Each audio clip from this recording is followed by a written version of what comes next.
In 1869, two young boys, Benjamin and Caleb, bury the Jumanji board game in the jungle near the town of Brantford.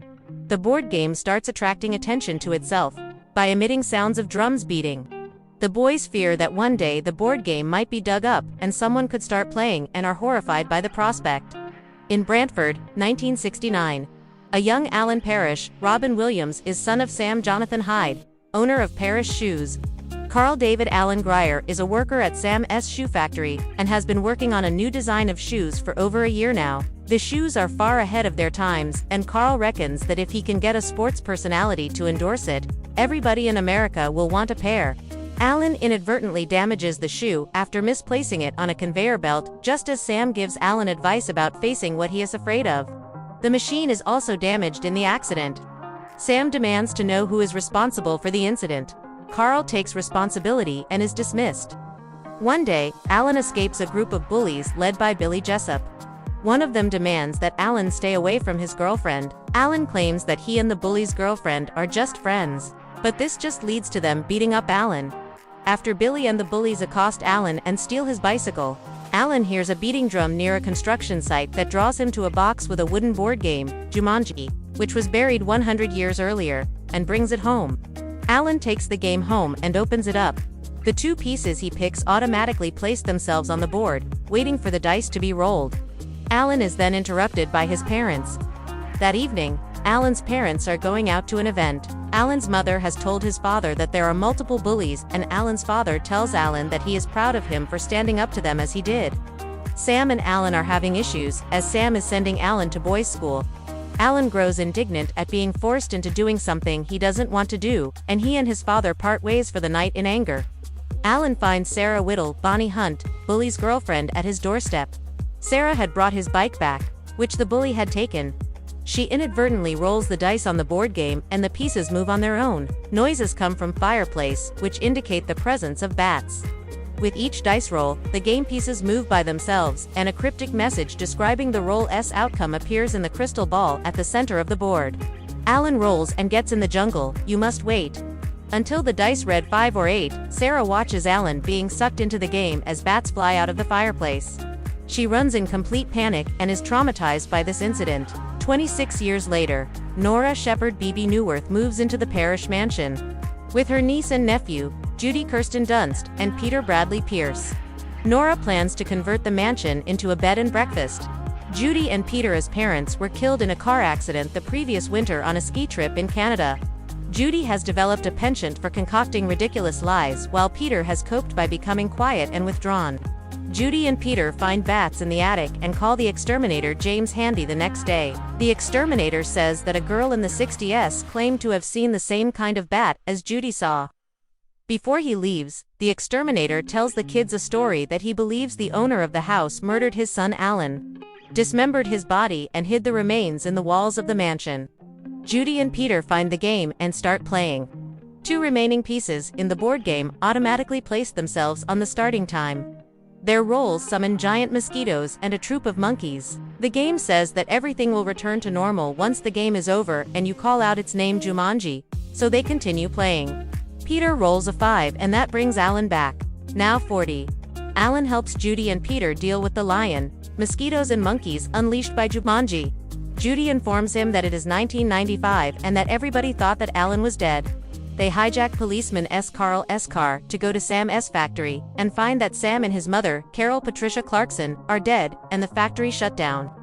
A guard tells Alan that Sam loved his boy very much.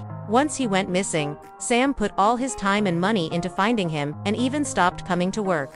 Eventually, the factory's closure sent Brantford into economic decline. After visiting his parents' graves, Alan and the kids return to the mansion, where the kids attempt to get Alan to help them finish the game. Judy convinces Alan to finish the game, and says that once the game is over, everything will go back to the way it was. Alan says that the dangerous animals are just the beginning, and the game will expose them to far greater dangers. Alan knows that the kids will not last 5 minutes without him. They find that they couldn't finish the game without Sarah, as Judy and Peter are playing the same game that Alan started in 1969, who rolled the first dice and now has the next turn. They go to her house. Sarah faints, looking at Alan. Sarah agrees to finish the game after Alan says that he waited in the jungle for 26 years for someone to roll a 5 or an 8. The game unleashes cannibal vines, which get hold of Peter. Alan has to take a sword and cut the vines to save him. Alan rolls next and unleashes Hunter Van Pelt, Jonathan Hyde, who has been chasing Alan in the jungle world of Jumanji.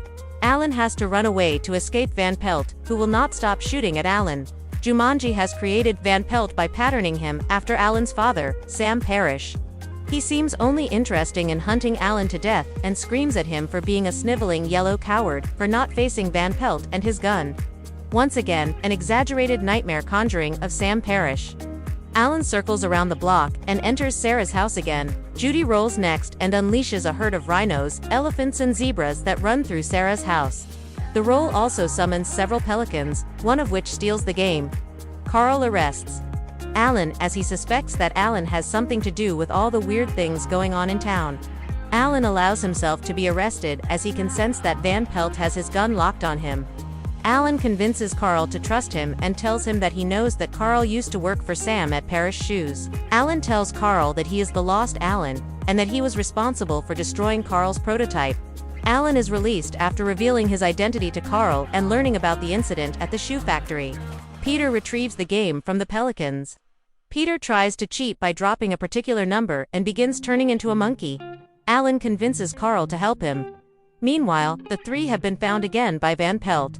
The chase leads the group into the heart of the town where the animal stampede almost kills Peter. Van Pelt finds Peter trapped in a crushed car and wrestles the game away from him, then heads for a discount store. Peter, Sarah and Judy follow Van Pelt to a nearby discount store and battle him to reclaim the game. Van Pelt intends to trap Sarah and use her as bait along with the game to lure Alan to him. Carl, who came to know of Van Pelt's location over the police radio, and Alan crash Carl's car into Van Pelt to get the game back. They travel back to Alan's home to finish the game. The group returns to the house, only to find the carnivorous plants have taken over the interior. The next turn causes a monsoon to flood the main floor of the house, and the group to be chased by a large crocodile. Everyone heads for the attic, where Sarah takes her turn, and the floor turns to quicksand, almost swallowing Alan. Judy rolls the dice, freezing the floor, saving Alan from being swallowed up by the floor. Peter rolls next and some large spiders suddenly appear. Judy attempts to fight them off, but accidentally finds one of the plants, which shoots her with a poisonous barb. Sarah takes her turn, resulting in an earthquake that splits the Parrish house in two. Alan is freed and falls through the floor, along with the game. Alan manages to recover the game and is about to take his turn. Van Pelt appears and is about to shoot Alan, when Alan rolls the dice, whispers Jumanji and finishes the game. All the creatures unleashed start getting sucked back into the game. Alan and Sarah return to 1969 in time for Alan to reconcile with Sam, who assures him that he does not have to attend boarding school. Alan also admits his responsibility for damaging the shoe, and Carl is rehired with his shoes presumably approved. Remembering the game's events, Alan and Sarah throw Jumanji into a river and share a kiss. Sarah then tells Alan that it feels like the memories of their adventure are waning and decides to kiss him for the bravery he showed. The epilogue of the film catches up to the modern-day 1995. Alan and Sarah have married and are expecting their first child. A Christmas party is being held at the Parrish mansion, though Alan's parents are away on a vacation. Carl is also present at the party. Alan and Sarah have also invited Judy and Peter's parents and themselves as well, though the kids have no idea of their previous adventures. Alan and Sarah are eager to provide the two with a job at the Parrish Shoes Company, but both of the parents feel they should wait until after they take a planned skiing trip. Alan and Sarah unanimously shout a negative to this, knowing that this trip is what will most likely cause Judy and Peter to lose their parents. Meanwhile, on a beach, Jumanji is seen lying partially buried in the sand. Two French-speaking girls hear the drum beats from the game as they walk towards it.